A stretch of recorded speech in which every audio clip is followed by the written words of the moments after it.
Hello दोस्तों, कैसे हैं आप सब। आज हम लेकर आए हैं आपके लिए दूसरी क्लास समाकलन के अनुप्रयोग की। इससे पहले मैं आपको एक क्लास दे चुका हूं। जिन लोगों ने अभी तक वो क्लास नहीं देखी है, क्योंकि वो क्लास बहुत देखना आपके लिए बहुत ज्यादा इंपॉर्टेंट है। क्यों? क्योंकि उसके अंदर मैंने आपको सबसे ज्यादा बेसिक चीज बताई है इस चैप्टर को करने के लिए। तो आई बटन पर आप क्लिक कर सकते हैं। यहाँ पे देखिए पट्टी आ गई होगी, यहाँ पर क्लिक करके उस क्लास को आप जरूर से जरूर देख लीजिए। ठीक है, तो चलिए, तो आज हम लेकर आए हैं इस वीडियो में आपके लिए क्वेश्चंस। तो आज हम क्वेश्चंस करेंगे, क्योंकि कल हमने उसका बेसिक पढ़ा है, तो आज हम इसके क्वेश्चन करेंगे। तो चलिए पहला क्वेश्चन लिखते हैं। ओके, तो मैंने क्वेश्चन आपके लिए यहां बोर्ड पर उतार दिया है। जरा एक बार क्वेश्चन को देख लेते हैं। क्वेश्चन कह रहा है कि y बराबर mx, जो कि एक रेखा है, मैं कल बता चुका हूं। x अक्ष तथा कोटि x बराबर 2 के बीच का क्षेत्रफल ज्ञात करना है। ठीक है, ये कह रहे हैं कि एक रेखा है और x अक्ष पर जो कोटि है x बराबर 2, उससे घिरा हुआ जो क्षेत्रफल है उसको हमें फाइंड आउट करना है। सबसे पहले हम फिगर बनाएंगे। फिगर मैं कल बता चुका हूं किस वक्र के लिए कौन सा फिगर बनाया जाता है। तो आप पहले वीडियो देख लें, बहुत जरूरी है। लिंक डिस्क्रिप्शन में भी है और मैंने आई बटन पर भी दे रखी है, आप उसे जरूर देख लीजिएगा। ठीक है, तो चलिए देखते हैं। सबसे पहले हम एक्सिस बनाएंगे। ये हम जानते हैं x है और ये y अक्ष है, राइट। अब वो क्या कह रहा है, y बराबर mx। भाई कल मैंने बताया था y बराबर mx मूल बिंदु से जाने वाली रेखा है और जिसका थीटा जो होता है 45 डिग्री होता है। ये मैं आपको पहले बता चुका हूं कल। ठीक, अब इसमें हमें क्या करना है कि यहां से ये मूल बिंदु है, मूल बिंदु से 45 एंगल पे ये एक रेखा हमने खींच दी, राइट। इसे आप कह दीजिए पॉइंट O कह देते हैं इस वाले को। और यहां पर 1 2 3 और 4, यहां पर कितना हमारे पास x बराबर 2 पर। क्वेश्चन देख लेता हूं मैं। हाँ, तो x बराबर 2 पर, यानी कि 1 और 2, यानी कि थोड़ा सा ऐसे।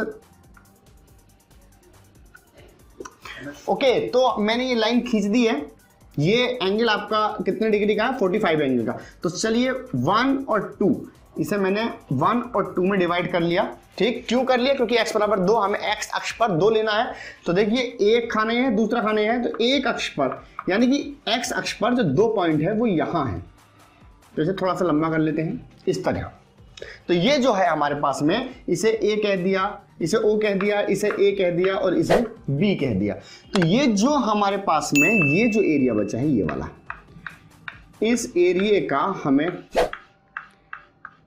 ये जो पार्ट है, इस पार्ट का हमें क्षेत्रफल निकालना है। ठीक है, तो हम करेंगे क्या, कुछ खास नहीं, ज्यादा नहीं करना है। अच्छा ये बताएं, इस पॉइंट के जो निर्देशांक हैं वो कितने होंगे भैया?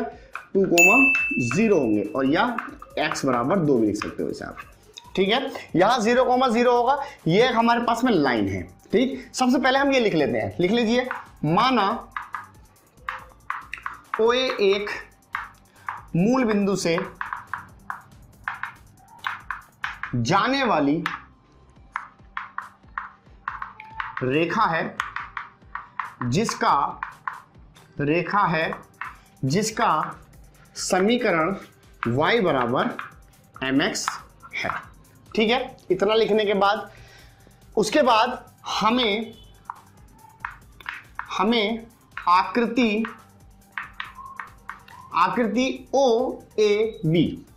OAB का क्षेत्रफल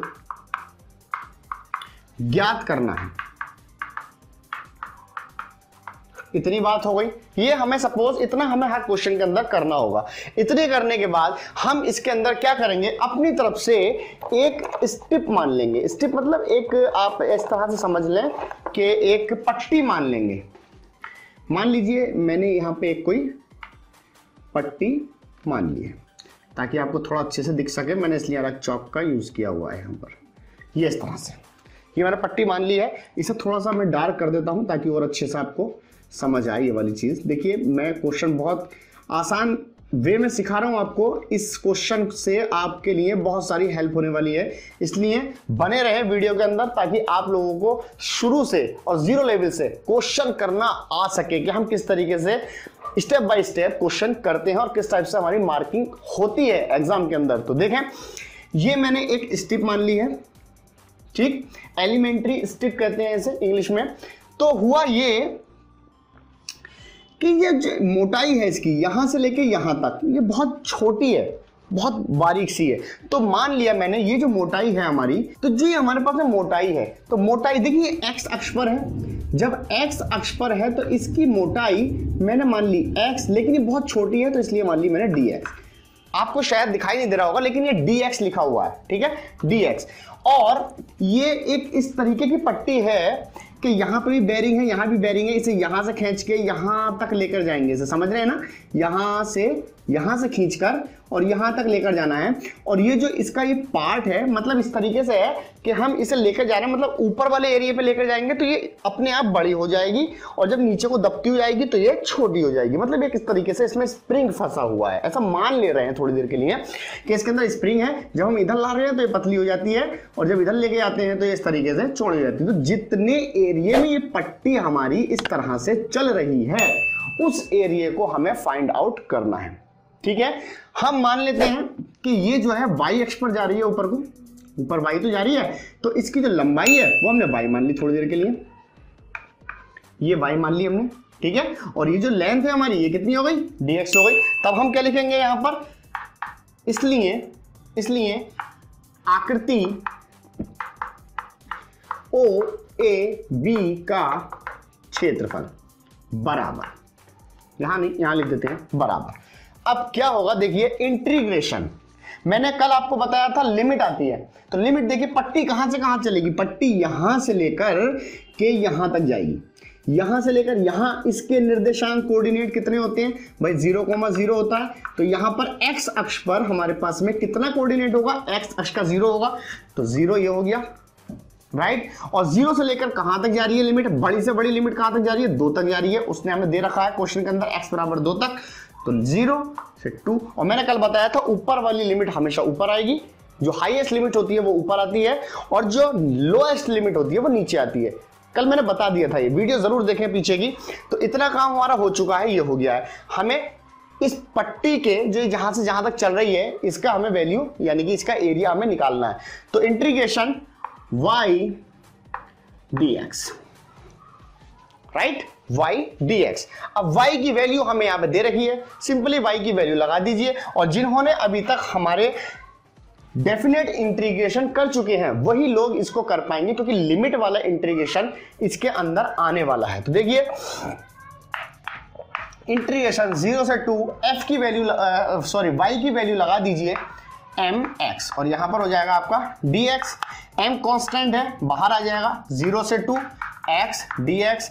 चूंकि हम जानते हैं, मैं फॉर्मूला लिख के दे देता हूं आपको, क्या होता है x का फॉर्मूला, क्या होता है x का फॉर्मूला, x का फॉर्मूला होता है x²/2। ये होता है सिंपली इंटीग्रेशन के अंदर पावर जो होती है एक ऐड हो जाती है, तो इसमें भी ऐड कर दीजिए आप, क्या बन जाएगा हमारे पास में m into x²/2।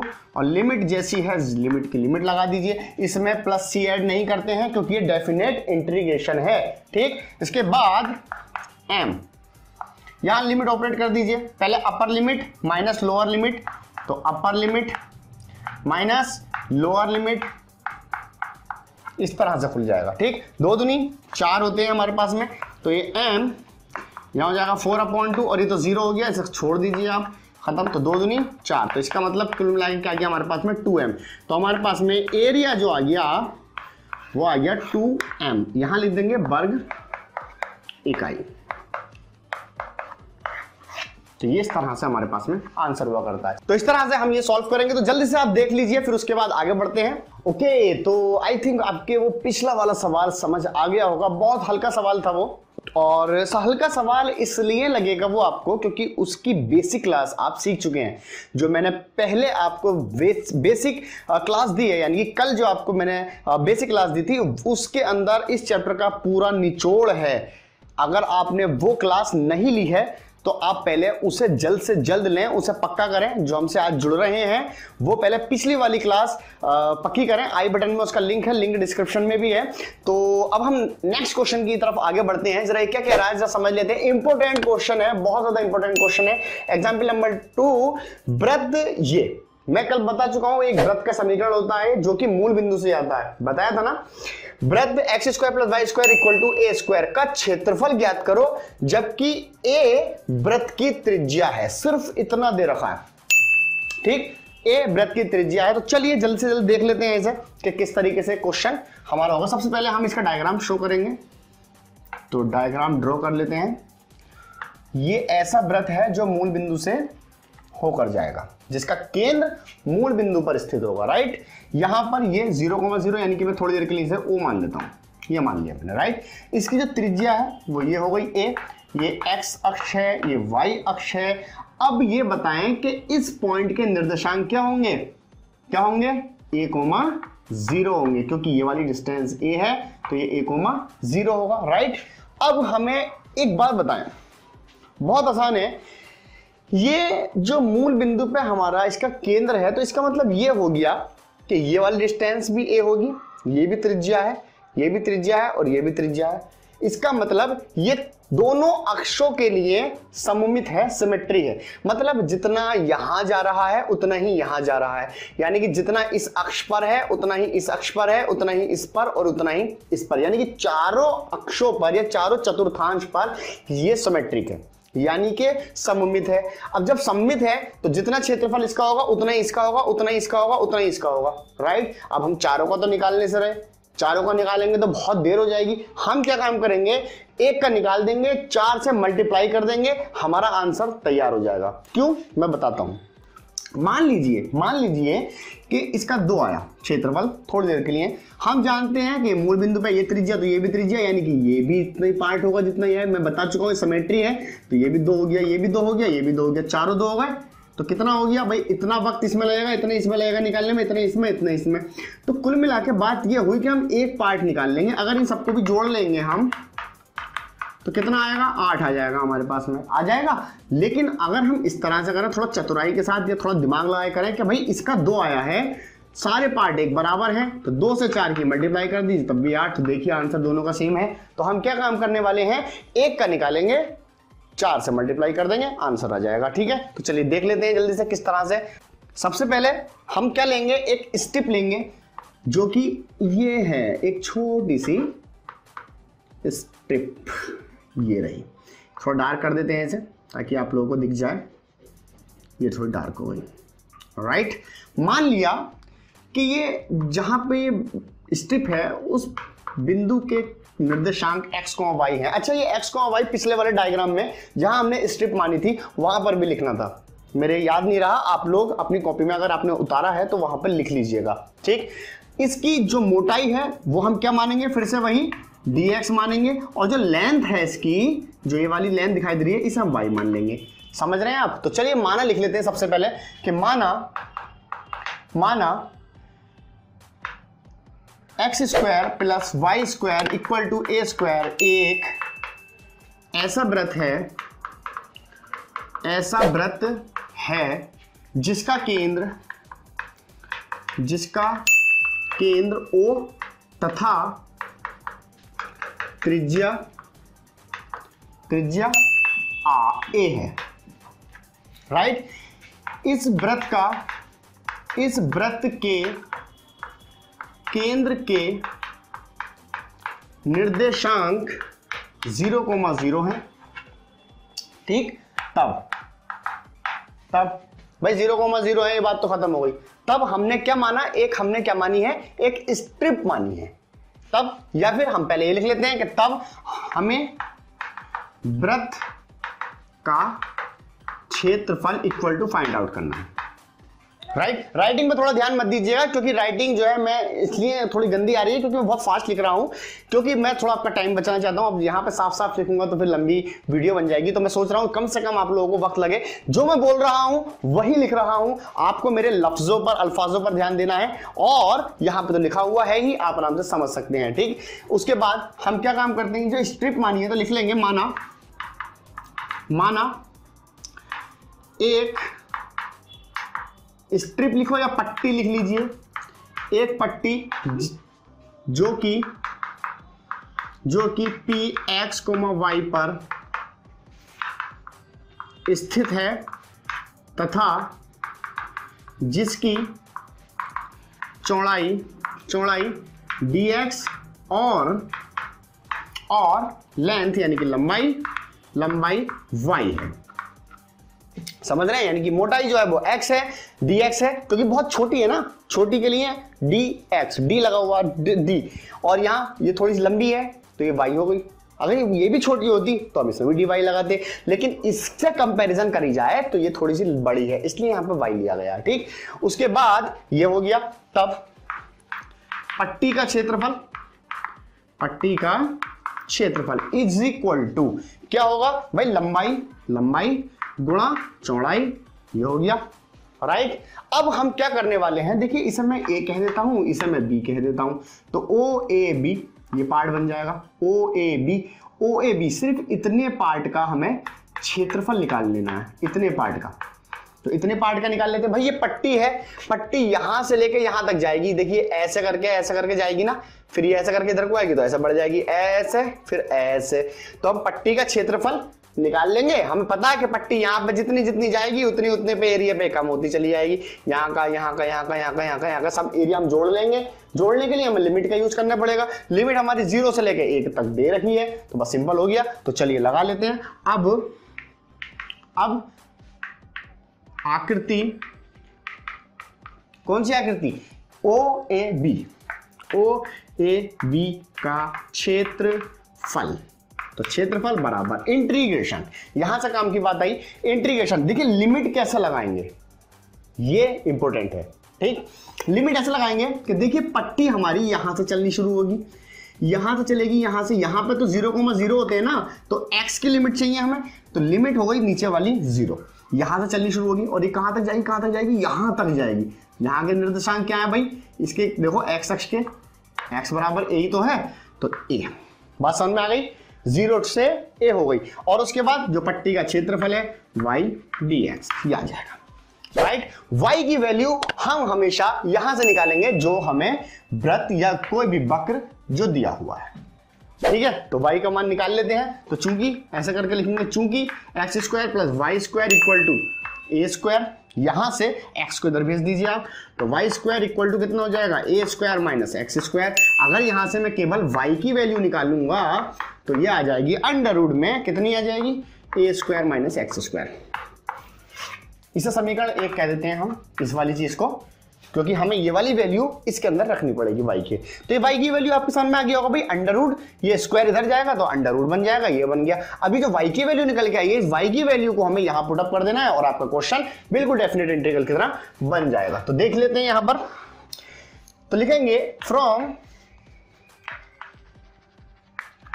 Equation first उतार लेते हैं, 0 से a y dx, putting y की वैल्यू रख दीजिए आप इसके अंदर। ये एरिया चल रहा है हमारे पास में, 0 to a, यहां से y की वैल्यू रखेंगे under root a square minus x square, ये हो जाएगा dx। तो यहां पर आप मान लीजिए, क्या मानते हैं इस केस में, हम क्या मानते हैं, x इक्वल टू, इस तरीके से लिख लेते हैं अगर आपके समझ में नहीं आ रहा है, तो let x equal to a sine theta, right. उसके बाद हम क्या करते हैं, इसमें डिफरेंशिएशन कर देते हैं, तो ये क्या बन जाएगा, डिफरेंशिएट थीटा के रेस्पेक्ट में, तो ये बन जाएगा dx अपॉन डी थीटा। और ये क्या बन जाएगा, ये तो ऐसे रहेगा, इसका क्या हो जाएगा, cos थीटा, इसे धर ले जाइए, तो dx की वैल्यू क्या हो जाएगी, a cos theta D theta. Right, ये तो आ गई वैल्यू। लेकिन डेफिनेट इंटीग्रेशन के अंदर आप एक बात और जानते होंगे, जब हम कोई चीज लेट करते हैं, ठीक, तो हमें वहां पे लिमिट भी चेंज करनी पड़ती है। क्योंकि मैं बताता हूं, देखिए ये क्वेश्चन पूरा थीटा के अंदर चेंज हो गया। हमें क्वेश्चन दिया हुआ था x के साथ और x के ही रेस्पेक्ट में इंटीग्रेशन हो रहा था, लेकिन अब हम जब इस क्वेश्चन को इसमें रखेंगे, जरा देखते हैं एक बार, आपके समझ में आएगा। ये dx की जगह पे रख दीजिए वाली वैल्यू, राइट, और x की जगह पे वाली वैल्यू रख दीजिए। तो देखिए क्वेश्चन क्या बनेगा हमारे पास में, a से 0 से a बना, और यहां से आप रखेंगे तो ये बन जाएगा a square minus x square की जगह पर आ जाएगा a साइन थीटा का स्क्वायर। आप समझ गए होंगे। और मल्टीप्लाई के अंदर भाई ये क्या है, dx है, dx की वैल्यू हमारे पास में क्या है, ये है, तो इसे लिख देते हैं। ये मुझे इधर का रफ करना पड़ेगा, शायद आप लोगों ने उतार लिया होगा, तो मैं थोड़ा सा इसे रफ कर देता हूं यहां से। ठीक, तो यहां पे मल्टीप्लाई में कितना आ जाएगा भाई, a cos theta into d theta, ये आ गया हमारे पास में। देखिए dx की जगह पर हमने ये वाली वैल्यू यहां पर पुटअप कर दी है। ये इंटीग्रेशन सिर्फ इतना है, राइट। अब देखें पूरे सवाल में से x तो खत्म हो गया, जिसके रेस्पेक्ट में था x वही खत्म हो गया, थीटा के रेस्पेक्ट में आ गया। तो अब मुझे आप ये बताएं कि लिमिट तो x की थी, तो यहां पे x की लिमिट कहां लगेगी जब x ही नहीं है। तो इसके अंदर जब थीटा की लिमिट है तो थीटा की ही लिमिट होनी चाहिए, जब थीटा के रेस्पेक्ट में चल रहा है क्वेश्चन। तो अब इसे चेंज करेंगे और लिमिट को क्या करेंगे, हम बदल देंगे। तो देखिए कैसे बदलेंगे, मैं ये रफ कर रहा हूं ताकि ये तो आपके समझ में आ गया होगा। अब हम पहले, क्योंकि ये गलत था, लिमिट हमारी गलत थी, अब हम क्या करेंगे, चेंज द लिमिट। यहां लिखना पड़ेगा चेंज द लिमिट, ये लिख दिया हमने। या लिमिट चेंज करने पर ऐसे लिख सकते हैं। देखिए कैसे करेंगे, x की वैल्यू 0 थी, x की लिमिट 0 थी, ठीक है, इसमें रख दीजिए जहां पे हमने लेट करा है। तो x बराबर, कहां लेट करा है, x बराबर a साइन थीटा लिखा है ना, तो यहाँ पे x की यहाँ पे 0 रख दीजिए आप। तो ये कितना हो जाएगा, 0 बराबर a साइन थीटा।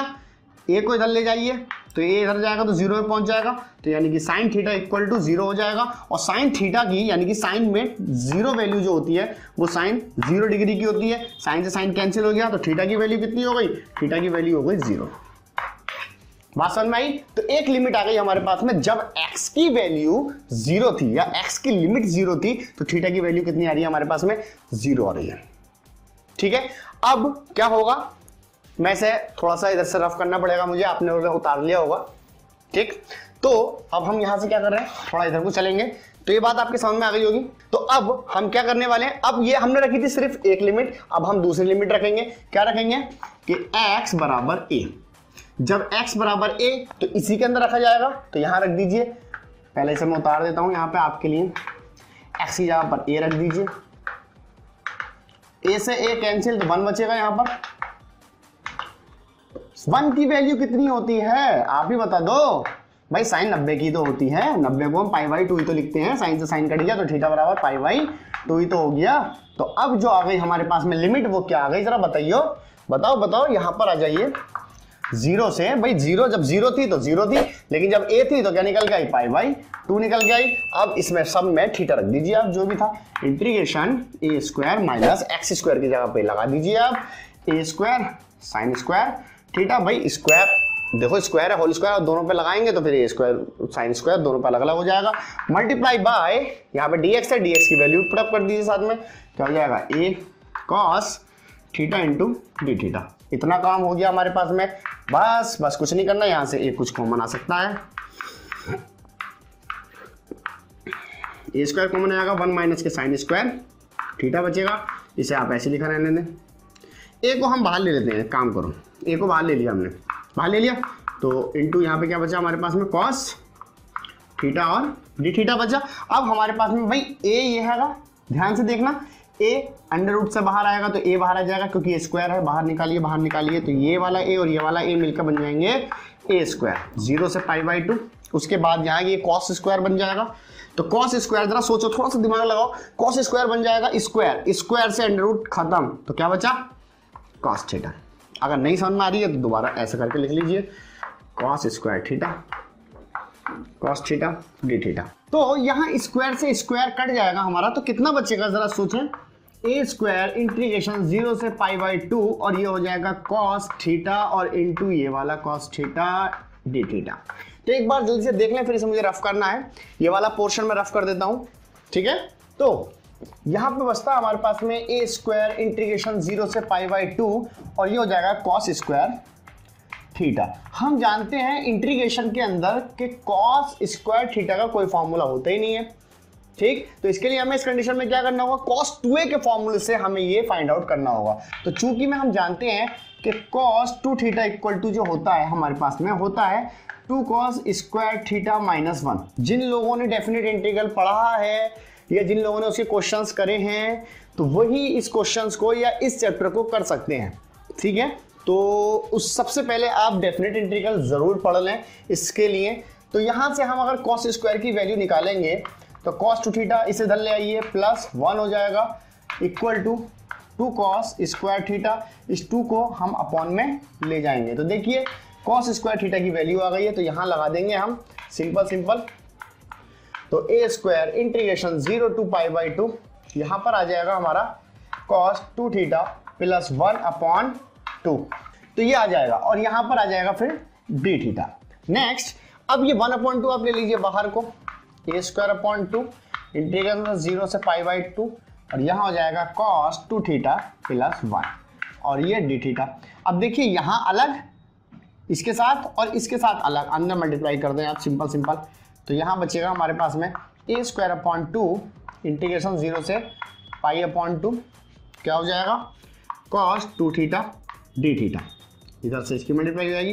फिर उसके बाद प्लस 1 से करेंगे, तो सिंपल पहले लिख लीजिए ए स्क्वायर अपॉन 2 इंटीग्रेशन 0 से π/2 और फिर 1, और ये हो गया डी थीटा।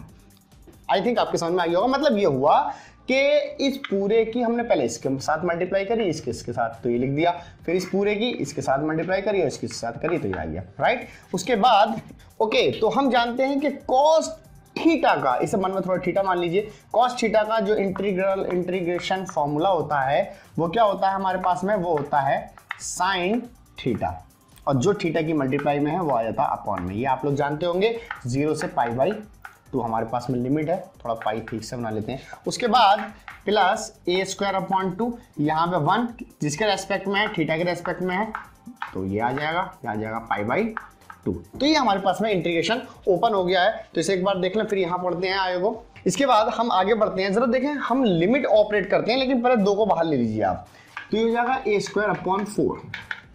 भाई 2 बाहर आ गया, तो लिमिट सिर्फ इसके साथ बची हमारे, क्या बची कि साइन 2 थीटा और 0 से π/2। उसके बाद प्लस यहां से प्लस ए स्क्वायर अपॉन 2, और थीटा की वैल्यू यहां पे लिमिट को ऑपरेट कर दीजिए, अपर लिमिट माइनस लोअर लिमिट, तो π/2 माइनस 0, ये हो गई। ऐसे ही यहां पर लिमिट ऑपरेट कर दीजिए आप, 2 थीटा की जगह पे लगा देंगे, राइट, और फिर माइनस के 0 लगाएंगे तो 0 हो जाएगा, तो इसलिए हम इसे यहीं छोड़ देंगे। भाई साइन 0 0 होता है ना, तो ए स्क्वायर अपॉन ये भी हो जाएगा 4 और ये आ जाएगा पाई, ठीक। उसके बाद ए स्क्वायर अपॉन 4, यहाँ 2 से 2 कैंसिल हो गया, साइन पाई और ये 0 तो खत्म हो गया, प्लस ए स्क्वायर पाई अपॉन 4 हो गया। ओके, तो अब हम आगे बढ़ते हैं, जरा देखें ए स्क्वायर अपॉन 4, हमें अगर 180 की वैल्यू नहीं याद है तो हम निकाल सकते हैं। कैसे निकाल सकते हैं, 90 प्लस 90 डिग्री लगा लीजिए, और ये ए स्क्वायर पाई अपॉन 4 चल रहा है, तो यहाँ ए स्क्वायर अपॉन 4, यहाँ पे साइन 90 प्लस थीटा जो होता है हमारे पास में, वो होता है कॉस 90 यानी कॉस थीटा, ए स्क्वायर पाई अपॉन 4। कॉस 90 की वैल्यू कितनी होती है भाई, कॉस 90 की वैल्यू होती है हमारे पास में 0, तो कॉस 90 की वैल्यू 0 होती है हमारे पास में, तो ए स्क्वायर पाई अपॉन 4, ये वैल्यू 0 हो गई, यानी कि हमारे पास में बचा केवल ये। तो ये हमारे पास में एरिया आया।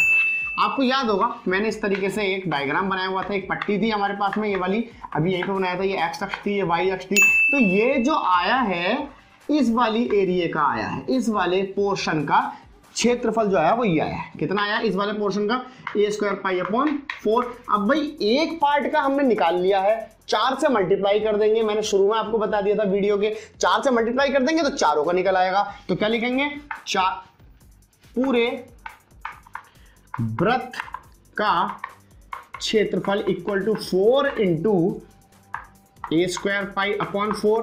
भाई 4 से 4 कैंसिल, तो क्या बचा, ए स्क्वायर पाई, यहां लिख देंगे वर्ग इकाई, लीजिए ये हो गया आपका आंसर। इस तरह से आपका आंसर आता है, एक बार चेक कर लेते हैं, बिल्कुल करेक्ट आंसर है।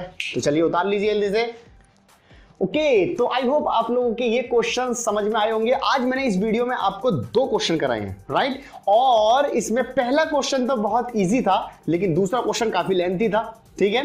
तो आपको अच्छे से प्रैक्टिस करनी है इन क्वेश्चंस की। मैंने आपको प्रोसेस बता दिया है, किस तरीके से मेथड काम करेगा, किस तरीके से वर्क करेगा, वो मैंने आपको इसमें हर चीज A to Z, इसमें हर चीज मैंने आपको बता दी है। अब आपको करना क्या है, इन क्वेश्चंस की जो मैंने आपको कराए हैं, इन क्वेश्चन की आपको करनी है रिवीजन, बार बार रिवीजन करना है, समझ में लाना है, इतना रिवीजन करना है कि ये चले ये ना चले, समझ रहे हैं? क्योंकि ये चलेगा तो आपको रुकना पड़ेगा, पेन सोचना पड़ेगा। इतनी प्रैक्टिस कीजिए कि ये चलना चाहिए। जिस तरीके से हम गिटार बजाते हैं ना, तो दिमाग नहीं चलता है उसमें सिर्फ हाथ चलता है। या हम कोई साइकिल चलाते हैं तो उसमें दिमाग लगाना नहीं पड़ता, साइकिल चलाने के लिए पैर ऑटोमेटिक ही चलते हैं। या फिर हम कोई बाइक चलाते हैं तो उसमें दिमाग लगाना नहीं पड़ता है, उसमें हमें पता चल जाता है हमारे हाथों को कि कहां ब्रेक लगानी है, कहां हमें रेस देनी है, कहां क्लिच दबाना है, राइट। इसी तरह से आपको इतनी प्रैक्टिस करनी है कि हाथों को पता चल जाना चाहिए कि कहां पर कौन सी लाइन आने वाली है, ठीक है। रटने में